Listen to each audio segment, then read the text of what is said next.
अस्सलाम वालेकुम। Welcome to agenda CSS. मैं हूं सिकंदर जमल और आज हम बात करेंगे सर्कल के बारे में। स्क्रीन पे आपको एग्जांपल नज़र आ रही है, इसमें दो सर्कल्स दिए हुए हैं, उनकी आर्क्स डिफरेंट हैं, एंगल्स भी डिफरेंट है, तो उनके दरमियान में हम कैसे फाइंड आउट करेंगे रेशियो, ये भी हम डिस्कस करेंगे। इसके अलावा सर्कल के एरियाज किस तरह से फाइंड आउट करते हैं, दो डिफरेंशियल सर्कल्स का एरिया किस तरह से फाइंड आउट करते हैं, या फिर ओवरऑल सर्कल के बारे में हम बात करेंगे। तो आज की वीडियो आपके लिए काफ़ी इंपॉर्टेंट है। इस तरह की वीडियो जो क्वेश्चंस हैं, ये आपको अक्सर वन पेपर एमसीक्यूज में आ जाते हैं कि सर्कल का एरिया फाइंड करें, सर्कमफेरेंस फाइंड करें, वगैरह वगैरह। तो छोटी सी वीडियो है, छोटी सी में भी 10-15 मिनट की हो जाए, लेकिन आपको इसको अच्छे तरीके से देखना चाहिए ताकि आप इनको अच्छे तरीके से सॉल्व कर सकें। इसके ऊपर आप देख सकते हैं कि ये वाला भी प्रॉब्लम है कि जिसमें हमें दो इनर सर्कल और आउटर सर्कल दोनों के दरमियान वाला एरिया फाइंड आउट करना है, तो वो भी हम करेंगे। So let's go to the page 1 and get started. Circle क्या है जी? Circle is a closed figure having a centre point and whose boundary has equal distance from the centre at all points. अब ये देखें कि एक तो उसने सेंटर कह दिया, एक सेंटर पॉइंट है हमारे पास, और उसकी जो बाउंड्री है उसका सारी का सारा इक्वल डिस्टेंस है from the centre at all points. यहाँ पे ये सेंटर है, तो ये पॉइंट या फिर ये वाला ई पॉइंट, ए पॉइंट, सी पॉइंट, ये ओ से सारे सेम डिस्टेंस पे होंगे। ठीक है, आपस में इनके डिस्टेंसेस वेरी करेंगे, लेकिन जो ओ से डिस्टेंस है वो सारों का सेम होगा, इसलिए ये सर्कल होगा। अगर ओ से डिस्टेंस सेम नहीं है तो वो इलिप्टिकल होता है। For example the path of earth's orbit, ठीक है जी, जो प्लैनेट्स के ऑर्बिट्स हैं वो इलिप्टिकल इन शेप होते हैं। अगर आपने फिजिक्स वगैरह पढ़ी हुई है तो आपको केपलर्स लॉ ऑफ प्लैनेट्स वगैरह पता होंगे, उनमें भी आपने वो पढ़ा होगा, इसेंट्रिसिटी वगैरह का जिक्र आता है उसमें। So this is about circle. Circle में सारों का डिस्टेंस सेम होगा। आगे आते हैं जी, रेडियस क्या होता है। अब सर्कल की दो तीन टर्म्स है हमारे लिए टिपिकल। रेडियस क्या है जी? Radius is the distance from the centre to any point on the boundary. तो सेंटर आपके पास क्या है? ओ है। यहाँ से आप किसी भी पॉइंट के ऊपर डिस्टेंस लें तो वो आपके पास रेडियस आएगा। ये भी रेडियस है, ये भी आपके पास रेडियस होगा, ये भी रेडियस होगा, ओ बी भी रेडियस है। ठीक है जी, सारे के सारे पॉइंट्स जो हैं वो रेडियस हैं। सो अगर आप सेंटर से किसी भी बाउंड्री के ऊपर पॉइंट का डिस्टेंस लेते हैं, तो चूंकि सारे के सारे सेम डिस्टेंस में हैं तो सारे के सारे रेडियस होते हैं। ठीक हो गया जी, आगे चलते हैं। यहाँ पे आप देख सकते हैं कि ओ बी और ओ ए दोनों रेडियस हैं। अगर मैं ओ को ई से मिलाऊं तो ओ ई भी रेडियस बनेगा। डायमीटर क्या है जी? Diameter is a chord that passes through the centre. और कॉर्ड का क्या मतलब है? ये chord is a line connecting two points on the boundary of circle. कोई भी ऐसी लाइन जो कि दो पॉइंट्स की सर्कल की बाउंड्री के ऊपर जो है उनको आपस में कनेक्ट करते हैं, वो उसको हम कॉर्ड कहते हैं। कॉर्ड की डिफरेंट कैरेक्टरिस्टिक्स हैं। कुछ कॉर्ड्स हैं जो कि नहीं पास करती सेंटर ऑफ द सर्कल से, काफ़ी ज़्यादा होती हैं। कुछ होती हैं जो कि सेंटर ऑफ द सर्कल से पास करती हैं। फॉर एग्जांपल ये जो ई एफ है, अब ये सेंटर में से पास नहीं कर रही, लेकिन ये दो पॉइंट्स को मिला रही है, तो ये भी कॉर्ड है। ए बी जो है ये सेंटर से पास कर रही है, और ये दो पॉइंट्स को मिला रही है बाउंड्री को, तो ये भी कॉर्ड है। सी डी भी कॉर्ड है। अगर मैं यहाँ से सेंटर में से गुजार के इस तरह ले लेता हूँ कॉर्ड, तो इस पॉइंट को और इसको मिला रहा है और ये ओ से निकल रहा है, तो ये भी कॉर्ड है और ये भी डायमीटर है, ये भी डायमीटर है। ठीक है, तो मतलब क्या समझ में आया कि किसी भी दो पॉइंट्स को अगर आप मिलाते हैं थ्रू द सेंटर तो वो आपका डायमीटर ही बनेगा। किसी भी पॉइंट को अगर आप सिर्फ सेंटर से मिलाते हैं तो ये आपका रेडियस बनेगा। ठीक है जी, सिंपल सी कंसेप्चुअल क्लैरिटी है, आप इजीली इस चीज़ को समझ सकते हैं। एंड आई होप कि ऑलरेडी आपको पता है इस चीज़ का। आगे आते हैं कि सर्कमफ्रेंस। नॉर्मली जब हम ट्रायंगल, स्क्वायर या रेक्टेंगल वगैरह की बात करते हैं तो उसमें पेरीमीटर का जिक्र होता है, लेकिन जो सर्कल है उसमें जब हम बाउंड्री को मेजर करते हैं वो सर्कुलर फॉर्म में होती है, तो उसको हम कहते हैं सर्कमफेरेंस। ठीक है जी, सर्कमफेरेंस। और सर्कमफेरेंस का फॉर्मूला क्या होगा? 2 पाई आर। 2 पाई जो है उसमें से अगर मैं 2 को साइड पे करके आर 2 आर कर दूं और पाई को बाहर रहने दूं, तो 2 आर जो है वो होता है डी का formula, diameter. Diameter is equal to 2 times the radius. जाहिर है अगर ये ओ बी इक्वल है और ओ ए इक्वल है और दोनों आर के इक्वल हैं, ठीक है, तो आर प्लस आर 2 आर जो है ये डायमीटर के इक्वल होगा, क्योंकि ये सेंटर से पास करेगा। ठीक हो गया जी? तो ये था। बाकी इसके अलावा पाई जो है ऑलमोस्ट 57.3 डिग्रीज के अराउंड होता है। आपको पहले भी बताया था कि एक जो सर्कल है उसमें 2 पाई रेडियंस होते हैं। रेडियन का अलग यूनिट है डिग्रीज के हवाले से।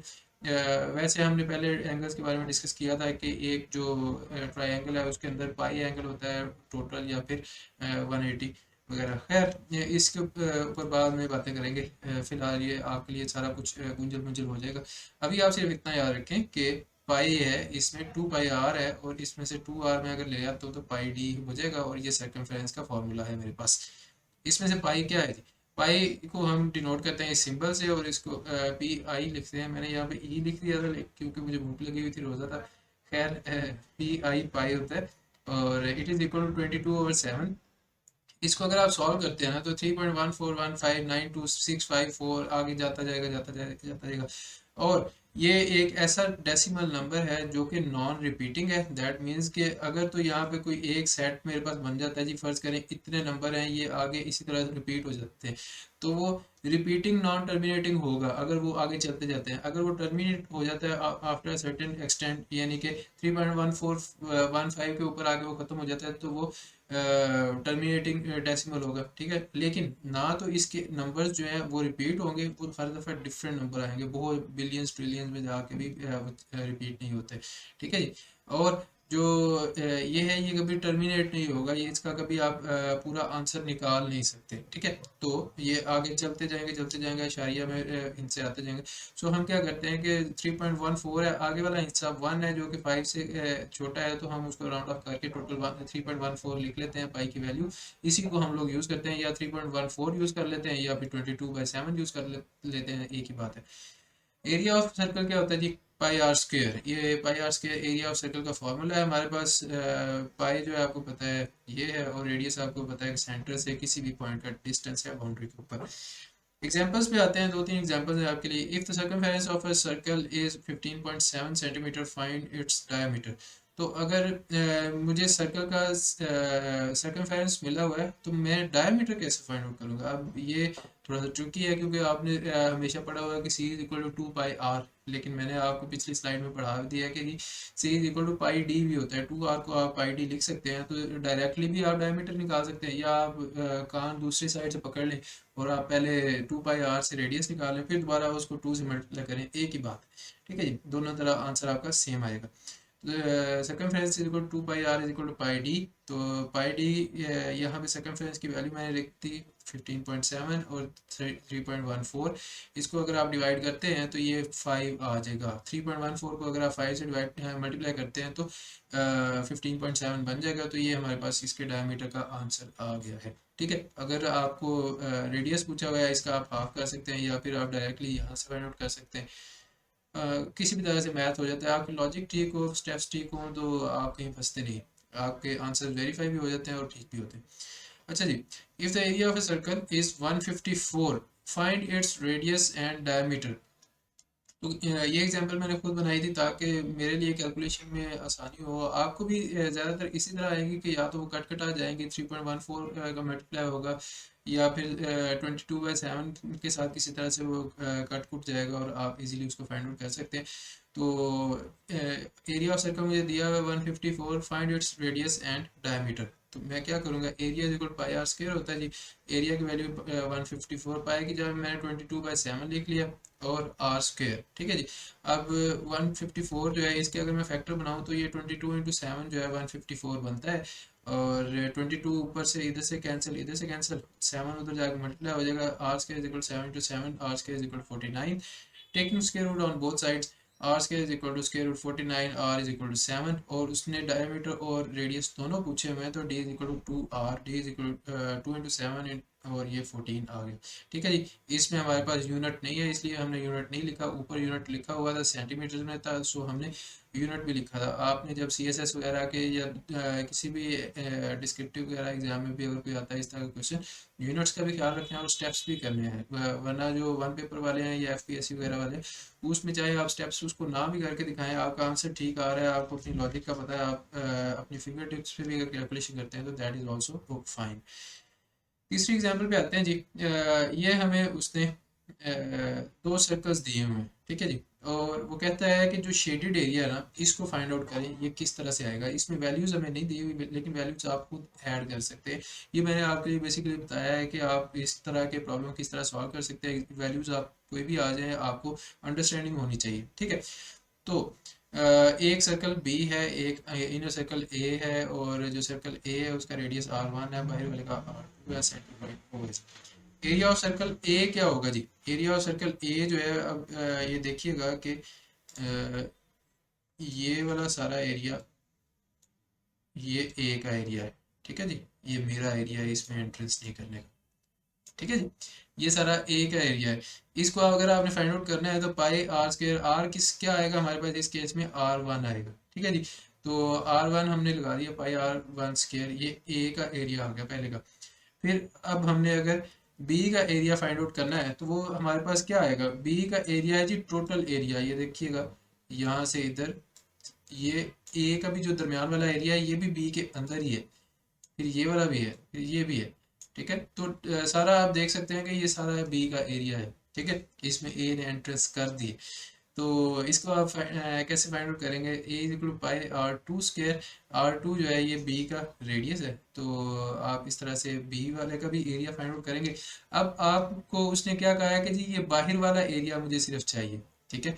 बाहर वाला एरिया सिर्फ चाहिए, तो बाहर वाला एरिया कैसे आएगा कि ये सारा एरिया तो बी का है, उसमें से मैं अगर ए का एरिया माइनस कर दूं तो मेरे पास आंसर आ जाएगा बाहर वाला जो शेडेड एरिया है, जो कि मैंने रेड मार्कर से शेड किया हुआ है। तो बी का पूरा एरिया उसमें से ए का एरिया माइनस करेंगे, आपको शेडेड एरिया आ जाएगा। Area of dash region is equal to area of B minus area of A, pi R2 square minus pi R1 square, ठीक है जी।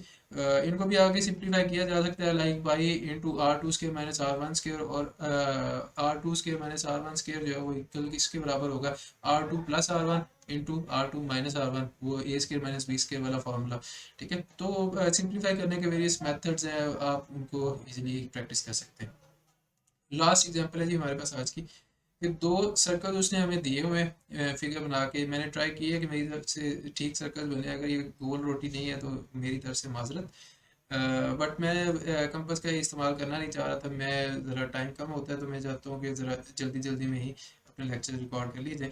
तो if the two circles are congruent and arc A X B जो arc है subtends an angle of 75 degree at the centre. Subtend क्या होता है? Extend जो है वो बाहर की साइड पे होना था, सबटेंड जो है अंदर अंदर वाली साइड पे जब आप इसको मिलाएंगे तो वो 75 डिग्री का एंगल बनाएंगे ओ के साथ at point O. While arc A prime Y B prime, ये वाली, ठीक है जी।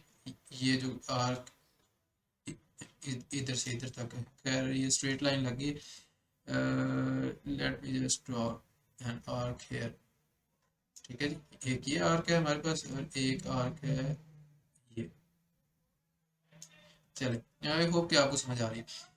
तो while the arc A prime y B prime subtends an angle of 25 degree at the center, find the ratio of arc A x B and arc A prime y B prime, ठीक है जी। तो दो circles हैं, उनके अलग अलग centres हैं, उनको वो कॉन्ग्रेंट है जी, और उनकी आर्क्स के दरमियान में हमने रेशियो फाइंड आउट करनी है अगर जो एंगल वो बना रहे हैं वो 75 और 25 का है, ठीक है। तो इसमें दो मेथड्स हैं मेरे पास, मैं आपके साथ दोनों डिस्कस करता हूँ। एक जो है वो है लॉजिक के साथ, आप उसकी लॉजिक बनाएं और उसको एक्सप्लेन कर दें और उसको लिख दें। एक जो है फार्मूला वाला है, स्पेशली जो लोग फिजिक्स वगैरह पढ़ते हैं या फिर जो लोग सीएसएस वगैरह देते हैं, उनको चाहिए कि फार्मूला वगैरह ज़्यादा यूज़ करें। फार्मूला का एक एक नंबर आपको डायरेक्टली मिल भी जाता है और सिस्टमेटिक वे में होता है, तो आई थिंक उसमें मार्क्स ज़्यादा मिलते हैं, मुझे एटलीस्ट उसकी वजह से ज़्यादा मार्क्स मिलते हैं, ठीक है। तो अगर मैं लॉजिक बनाता हूँ उसकी, तो लॉजिक आप वन पेपर वगैरह के लिए या खुद से बना सकते हैं कि जी हाँ जी कॉन्ग्रुएंट सर्कल्स है। Congruent as circles are congruent equal, congruent का मतलब ही होता है कि इक्वल, ठीक है जी। अगर तो दोनों सर्कल्स इक्वल हैं, फिर they are of the same size, उनका साइज सेम है, so there exist a simple ratio. तो अगर दोनों सर्कल सेम है और कॉन्ग्रुएंट है, उनका साइज सेम है, तो उनके दरमियान में सिंपली रेशियो होगी, जो आर्क होगी उसके रिलेटिवली एंगल जो है वो दूसरी आर्क के विद रिस्पेक्ट टू एक खास रेशियो से होगा। जिस रेशियो में आर्क्स की रेशियो होगी उसी रेशियो में उनका जो एंगल वो बनाएंगे वो भी आ जाएगा। तो हम उसकी रेशियो लेते हैं ए X B over A prime Y B prime. 75 degree उसका एंगल था, 25 इसका था, तो ये 25 1 25 3 75 और 3:1 हमारे पास आंसर आ गया।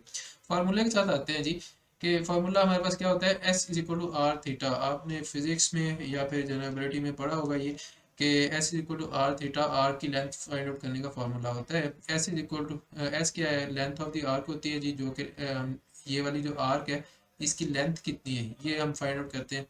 आर जो है हमारे पास रेडियस है, ठीक है, तो ये रेडियस है हमारे पास ओ ए प्राइम और ओ ए, जो कि दोनों इक्वल है, और theta is equal to angle. तो अगर मैं इस let me just draw straight line,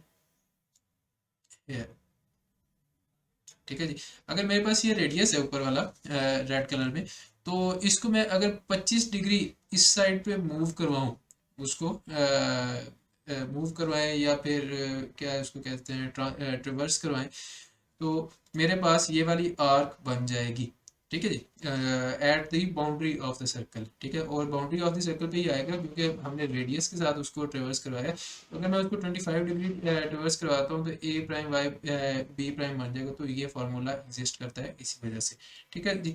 इस फार्मूला के को आपने याद रखना है। तो हम दोनों सर्कल्स के लिए आर्क्स का फॉर्मूला लगाते हैं। For A X B, S one जो है, जो पहला है, उसकी आर्क का डिस्टेंस जो है या लेंथ क्या क्या होगी, S one is equal to A X B is equal to r one into 75 degree. Radius हमारे पास पहली सर्कल में था आर वन, और एंगल जो है हमारे पास 75 है। फर्ज कर लिया हमने कि ये आर वन है। For A prime Y B prime जो है, S two is equal to A prime Y B prime, ये लेंथ ऑफ द आर्क है जी हमारे पास, और उसका रेडियस आ गया सेकंड सर्कल का आर टू, और 25 डिग्री जो कि उसका एंगल है उसके साथ हमने मल्टीप्लाई कर दिया अकॉर्डिंग टू दिस फार्मूला, ठीक है जी।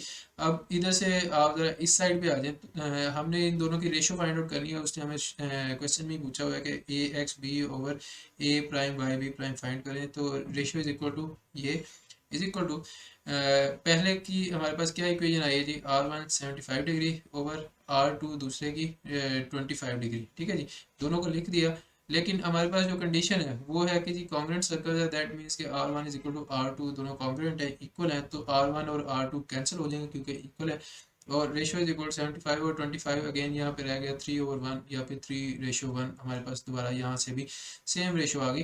तो इससे हमें पता चलता है कि आप लॉजिक बना के भी कर सकते हैं। लॉजिक ही यहाँ पे भी लगनी है, लॉजिक ही फार्मूले में भी लगनी है, लेकिन फार्मूला जो है ज़्यादा सिस्टमेटिक है कि आपको आप अपना नॉलेज एग्जिबिट कर रहे हैं अपने एग्जामिनर के सामने कि yes, I know the formula as well and I understand the question completely, so you should give me full marks for this, ठीक है। so I think कि ये वाला जो फार्मूले वाला तरीका है ये आपके लिए CSS की जनरेबिलिटी के पेपर में बहुत काम आएगा। और जो लॉजिक वाला है वो आप सिंपली वन पेपर में कर लें, क्योंकि उसमें आपने ये सारे स्टेप्स नहीं करने, आपने सिंपल रेशियो फाइंड आउट करनी है और अपना आंसर लगाना है। सो आई होप कि this videos are helpful for you and I hope कि आज की वीडियो की आपको समझ भी आ गई। अगर समझ आ गई है तो यार कमेंट करें, मुझे बताएं कि वाकई आपको समझ आ रही है, मैं कहीं खला में बातें तो नहीं कर रहा या एलियंस तो नहीं सिर्फ मेरी बातें देख रहे। एंड अगर अच्छी लगती हैं, अगर ये आपके लिए बेनिफिशियल है, तो अपने दोस्तों के साथ भी शेयर करें। We are on our way to 2000 subscribers आजकल में ही हो जाएंगे इंशाल्लाह। अगर आप एक दो दोस्तों के साथ या फिर स्टेटस पर लगा देते हैं वीडियोस, तो होपफुली कि बहुत जल्द हो जाएंगे। लोगों को सजेस्ट कर दें कि जी सब्सक्राइब करें, सर सकलैन का चैनल है। एंड उसके बाद हम अगले टारगेट पे चलेंगे जो कि होगा 3000 सब्सक्राइबर्स का। एंड आई होप के we will get there soon as well. And बाकी दुआओं में याद रखिएगा। मैं आपसे मिलूंगा नेक्स्ट वीडियो में। टेक केयर, अल्लाह हाफिज़।